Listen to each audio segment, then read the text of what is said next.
Hello, welcome to Guide Glimpse. Red Dead Redemption 2, Red Dead Online. Red Dead Redemption 2 and Red Dead Online are two related but distinct experiences set in the same game world, developed by Rockstar Games. So, Red Dead Redemption 2 or RDR2, the main game is a single-player experience where you play as Arthur Morgan, a member of the Van der Ling gang. The story is a rich character-driven and focused on Arthur's journey through the American Wild West in the late 80s. And on the other hand, Red Dead Online, this is a multiplayer component of the game where you create your own character and engage in various activity with other players.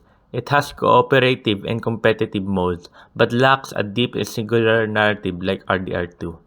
In summary, RDR2 or Red Dead Redemption 2 offers a rich story-driven single-player experience, while Red Dead Redemption Online, it is a multiplayer sandbox with ongoing updates focused more on players' interaction and cooperative slash competitive activities. So there you go.